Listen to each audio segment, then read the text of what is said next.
Good afternoon, my friends. Welcome to the marketplace. Coming up this afternoon, the government warns it may reintroduce restrictions as the country's COVID-19 cases continue to soar. Meanwhile, we have a response from the EU as to why Ghana was excluded from its travel list. Also coming up, what next after Africa missed the 1st July implementation date for the free trade agreement? I'll engage the Africa Center for International Trade and Development. Also, untapped natural resources, two brothers paving the country's walkways with granite cobblestones. Join me live for a conversation. Thanks for being with us. I've got the details right after this break.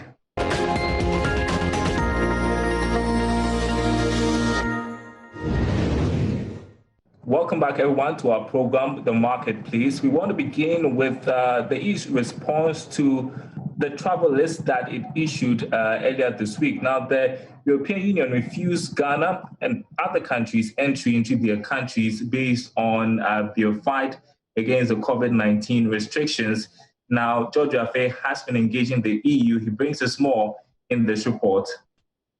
According to the European Union office in Ghana, the decision was based on how governments around the world have managed their respective COVID-19 cases. The head of the European Union delegation to Ghana, Diana Consia, in an email to Joy Business noted that their decision was based on how the epidemiological situation in Ghana, containment measures including physical distancing, as well as economic and social consideration. There should have also been a decreasing trend in new cases over the period of 14 days. All these requirements, it looks like Ghana failed to meet it. The country was also faulted of the overall response to COVID-19 management, taking into account the availability of information. The European Union, in the mail to Joy Business, also argued that the country should have met all these requirements before it would have allowed its citizens to travel to the European Union. The head of the European Union delegation to Ghana was, however, quick to add that these measures will be reviewed in 2 weeks' time. So maybe if at that time Ghana's situation has improved, then we could allow the citizens to fly into the European Union. But if the restriction is even lifted today, there's another hurdle that you have if you're traveling to the UK. And this is because the British government has announced that anyone that arrives in the country should be prepared to be quarantined for 14 days before you can go about doing your normal business. So imagine you were flying to London for some business transaction for just a week. Well, that meeting can only come on after you've been quarantined for about 14 days. Well, countries like China and even US were not included in this 15-country list that could enter the European Union. A careful look at the numbers show the new cases are actually going up. Well, for now, it is not clear how this would influence the actions of the European Union. However, others have argued that it was more of an economic decision than just how countries have managed their COVID-19 cases.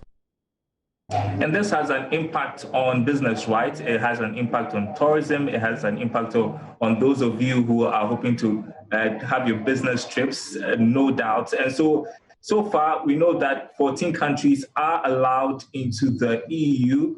We know that Algeria is allowed. We know that Australia is allowed, Canada, Georgia, Japan, Montenegro, Morocco, New Zealand, Rwanda, Serbia, South Korea, Thailand, Tunisia, Uruguay, and China as well, which is subject to confirmation of reciprocity. We understand the list will be reviewed every 2 weeks, largely dependent on the progress made by the various countries in tackling their infection rates. And as we indicated, there are just 4 African countries in there, and Ghana is not a part of it. Meanwhile, government this morning is warning that all cards are on the table, including a possible reduction or reintroduction, rather, of restrictions to check the spread of the virus. Now, Ghana's case count continues to soar. According to the latest figures from the Ghana Health Service, we have accumulated 18,630 positive cases with 117 deaths. Now, 14,046 have recovered or have been discharged. So our active cases still in the 4,000s, just to give you an idea where we are. Let's listen to Director General of the Ghana Health Service, Dr. Patrick Aboagye. We are now recording 18,630 positive cases, with a total recovery of 14,046. The current reported death is 117, accounting for 0.63% of the positives, with an active case of 4,467. These people are being managed at the treatment sites, isolations, and at home management, depending on the situation. Home management comes in if you do not have a comorbidity, if you have a case that is suitable for self-isolation, and that you don't have any symptoms, or you have most mild symptoms that can be managed at home.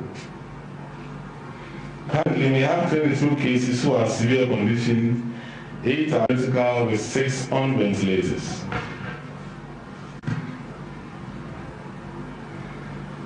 Total number of 496 new cases were reported from 50 districts from 10 regions. This is in contrast to last presentation where we had from 41 districts and 9 regions.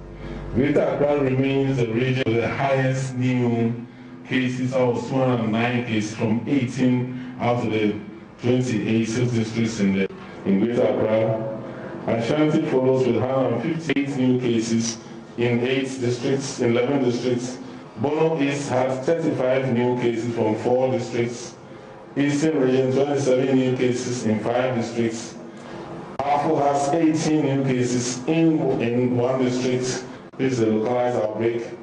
Western has 17 new cases also in 1 district.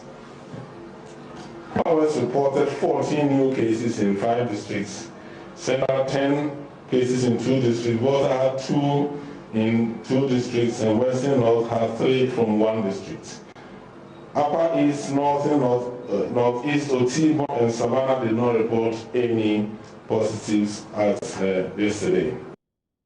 All right, and so it's important that we keep track of those figures, not just for the EU travel list, but the fact that government is warning this morning that it would, or it may be forced to reintroduce restrictions as the cases continue to soar. You know what that means for business, you know what that means for movements. We experienced a lockdown, we saw the impact on our economy. So we continue to watch that as we fight this pandemic. Now, the pandemic is also affecting trade. Now, yesterday, the 1st of July, should have been Africa's big trade reset, a historic deal to smash down tariff barriers within the continent. Is now on hold because of the COVID-19 pandemic, as well as setbacks in negotiations. Joining me with some more insight, my colleague Ebenezer Sabote, who has been following this for us, and the Executive Director of the Africa Center for International Trade and Development. Great to have you both. I'll start with you, Eben. So what are we hearing about the impact of COVID-19 on the implementation of the Continental Free Trade Agreement? Eben? So, like you rightly said, the Continental Free Trade Agreement has to be postponed. The last time the ambassadors went for a meeting, a virtual meeting actually hosted in Addis Ababa, there was the proposal that the Continental Free Trade Agreement will have to be moved to 2020, and that's a new date is yet to be proposed. Even with that, the General Secretary for the Continental Free Trade Agreement, Wankele Mene, did indicated that that new date is subjective because looking at the trend of the virus on the continent, they can't tell whether that date will, really be operational or not. But also, let me put it that the heads of state are yet to meet to even adopt that date. So it's been a challenging times for the Continental Free Trade Agreement because many of the member nations are either partial lockdown or lockdown, at least for now, 42 of the member countries that have signed on to the Continental Free Trade Agreement are on a partial or, lockdown, meaning that there will not be any favorable trade terms. Yes, goods are being allowed into the various countries, but it will not be as much as we expected it to be. Darryl. And it's not just the COVID-19 pandemic, but also news that there are still setbacks in negotiations. What's putting that on hold? Exactly so. Because the borders are closed and member nations cannot travel to each country so that they can meet and then iron out issues. For instance, there are issues with trade in origin. Where we determine whether this goods is coming from country A or country B, and it's indeed a product of that country, so that it will be allowed. There's also issues about tariffs. You know Nigeria very well. Nigeria has some products that it may not want those products to be allowed into the agreement. For instance, we are allowed to have 90 or 95% of the goods going in and out free of charge. But Nigeria will have to preserve some, and that's the 5%, the remaining 5%. As we speak, there are still there hasn't been any agreement on those 5% yet. So this is one of the challenges. The member countries are yet to meet to agree on that. And you know, with data issues on our continent, we haven't been able to have a better understanding of what kind of meeting we are going to have and what kind of agreement we are going to have and which goods and which products we are going to allow into our country. So these are some of the setbacks that is hampering the Continental Free Trade Agreement as we speak. All right, let me bring in Isaac Hubert Arthur, who is Executive Director of the Africa Center for International Trade and Development. There are two ways you can look at this, it being a blow or a setback, or it being good news. That means gives us more time to plan. Where do you stand on that? Yeah, thank you very much. And yes, looking at the postponement, for me, I think it is not all bad. Somehow it's good news. Even though I understand that we can't wait to really open the trading block, you know, the continental trading block. But however, you must understand that the question is 1st July. If we had started this, you know, a few days back, which is about 3 days ago, you know, on 1st July 2020, will African countries be ready, you know, to trade? That's the major question. A lot of the countries are still trying to put in place the necessary infrastructures, build the local capacity and all of that. And these are things that, you know, most countries are still lagging behind. So I believe that even if the 1st July had, you know, taken off, I'm sure a lot of the countries will not be ready in terms of, you know, both the soft infrastructure, the hard, you know, infrastructure, the various systems and all of that, I'm sure. So this presents an opportunity for countries that are still in the process of putting in place these infrastructural development and the various systems to do so whilst we wait for, you know, the AFCFTA Secretariat to announce, you know, the starting date for implementation. Well, I can understand the issues with the pandemic being a setback, but the issues with negotiations, the fact that even at this point, we have not been able to reach consensus. We shouldn't use the border as an excuse. We can discuss this over the internet. Yes, I agree with you. I mean, I was part of an AU investment negotiations capacity building, you know, meeting the whole of last week, and it came up. And what they are saying is negotiations are still ongoing. They have given them a deadline, which is the end of this year, by December 2020, for the negotiations for the second phase, you know, of the AFCFTA to end. So negotiations have not been blocked. Negotiations are still ongoing. Countries have been given the opportunity to use, you know, the virtual opportunities that we have to keep on with preparing their negotiation instruments and all of that. So they've been given a deadline up to December 2020 to conclude the phase 2 negotiations. So I don't think the COVID-19, yes, we always say that even when we're having the physical negotiations, I mean, how smooth were they? I mean, you need to do a lot of lobbying, a lot of, you know, negotiations, start discussing with other countries to make sure that whatever agreement you have cuts across. But it's a pandemic.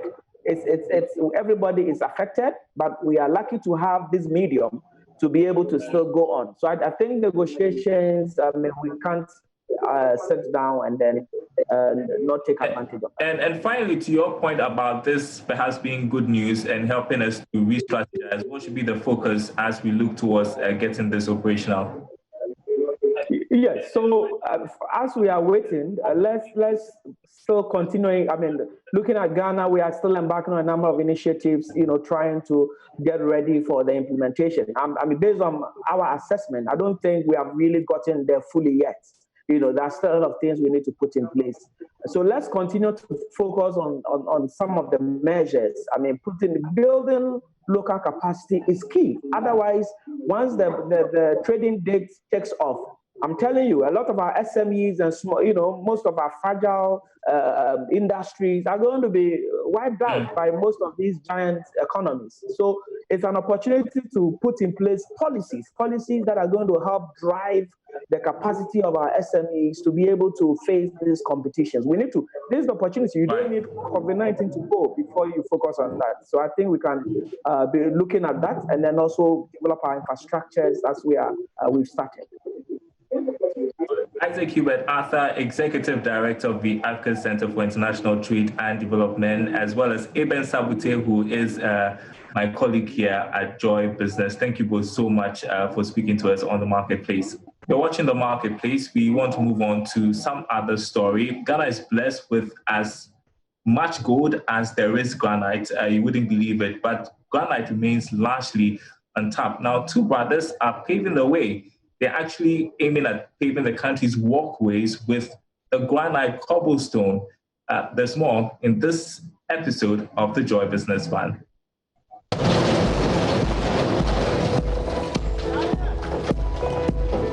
There is just as much gold as there is granite in the country, but granite is least explored.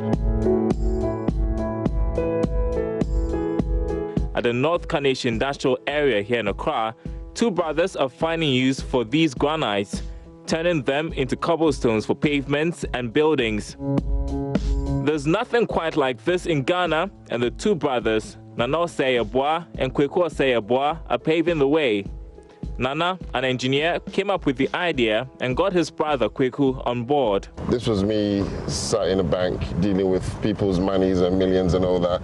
And we started projecting what we can do, we started talking about it, and that's where we started the R&D. Both of them quit their jobs and got trained in making cobblestones from granites. Currently, the most popular form of paving here in Ghana is from concrete blocks. It's expensive and needs replacement every decade or less. What you may not know is that there is granite in abundance here in Ghana. Goodheart mines from multiple locations in the country, including in Sawam and Shai Hills. The granite is then brought to the factory at North Kaneshi, drilled and run through the stone splitting machines. But what is it about the stone that makes it ideal for pavements? This stone is very, very abundant in Ghana. Gold mineralization is around this type of stone. Now, Ghana is the only country on this globe that has ever had gold added to its name. So if everybody knows we have gold, then automatically we have very high quality granite. But unfortunately, we've not been looking at it. So this is the opportunity I looked at, went throughout the country and realized if you go across Ghana, we have about half our landmass sitting on granite. The only industry that comes out of granite is crushing to make chippings for concrete work and for road works. So we didn't want to, quote unquote, join the bandwagon because it's very versatile. The walkways of most European countries are paved with cobblestones and they last for decades. And there are quite some remarkable buildings made from cobblestones. The next challenge was marketing the product here in Ghana. The journey has been very, very interesting, I must say, because we started from a point of view of you are trying to convince somebody to buy into your business, but your business doesn't exist where you are. So everything we're seeing was theoretical, videos, pictures. It wasn't hitting home as much, but one thing we realized is most people that have lived outside or lived in places where cobblestone is available caught onto it immediately. Some of them actually said, the first thing they said was, when I built my house, I looked for this material, I couldn't find it here. So these are all things that helped us and pushed us to be able to know that when we do it, we get market.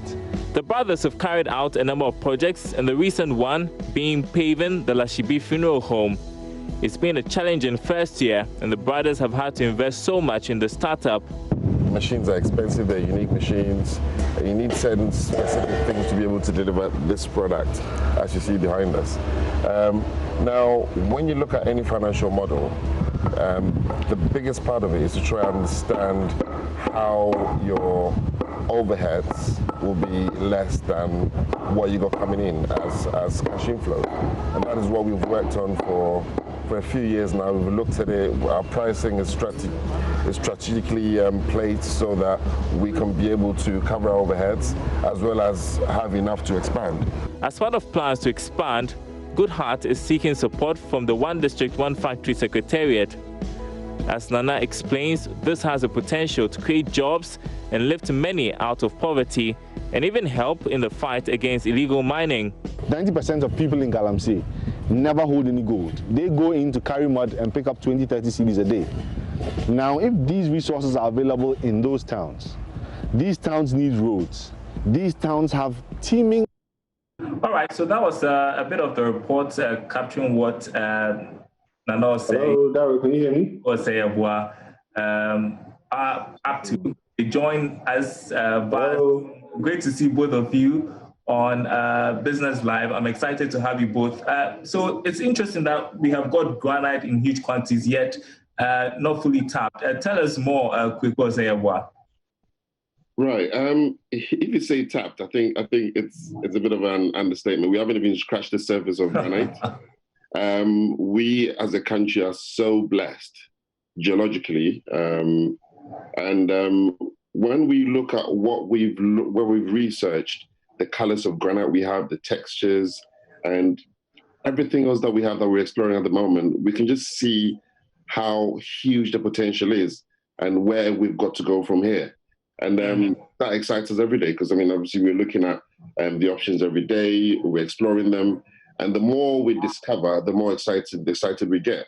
And yeah, that goes to show there's a future of what we're doing. And yeah, it would be nice to impact a nation in a way that obviously everyone will benefit from.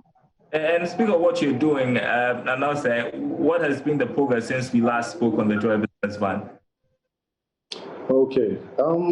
When we spoke on the business van at the time, I think we're producing about 20 square meters a day. Now we're producing over 120 square meters a day.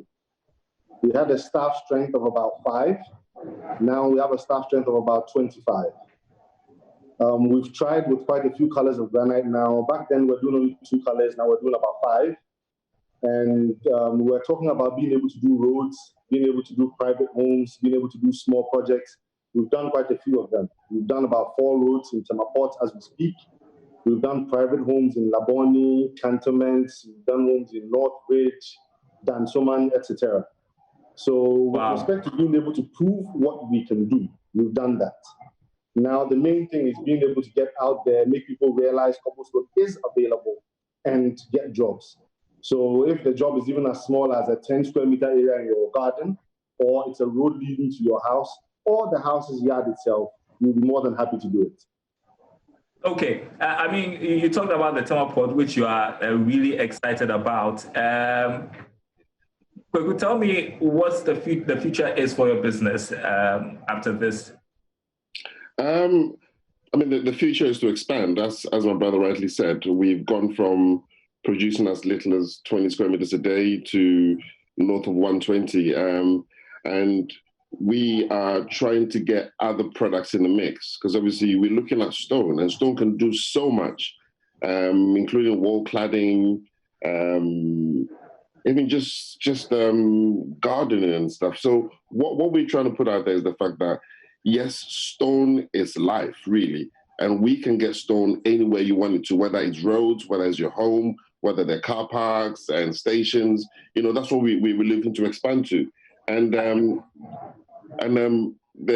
main focus we have at the moment is to make sure that we're sharing the wealth, because as it stands now, we've created 3 SMEs that we work with that are partnering us when it comes to installation. So for instance, if you ask me to do a job for you, I can get one of my SMEs to come in and do the installation. Obviously, we make sure we manage it, we do the quality control to make sure everything is done the right way. And yeah, that's how we want to build it up. I had a new one, stone is life. I always hear water is life, but I had a new one. So let's talk about support, and even during these times of the COVID-19 pandemic, where people talk about the challenges they are facing. I heard in that report you talk about the One District, One Factory initiative, and also what has been support like? How is it like working during these times of the pandemic? We're still trying to chase support from all the avenues you're aware of, nothing is confirmed yet, but we're still in the process. So all the growth you've seen has been us grafting and saving from the projects we do and using that to expand. We're still hoping to get support, we're still hoping to get jobs, we're still hoping to be able to get more kaya off the road, to get more galamsey workers, more sustainable, green, safe jobs, etc. But that will come in on a bigger scale if we get the support, as you know.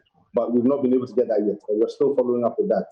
With respect to the pandemic, it did affect us a little because for logistics movements, etc., movement wasn't very easy. But at the time of the pandemic, we were doing a road project within the port. So because the road projects were exempted, we were able to work. But generally, our logistics and other support services suffered a little. Great. Unfortunately, we ran out of time on this one, but it's great to have you guys both on the market as you continue to aim towards, transforming our walkways with granite cobblestones. That's the marketplace. Thanks for watching. My name is Darryl Powell. The election brief is up next.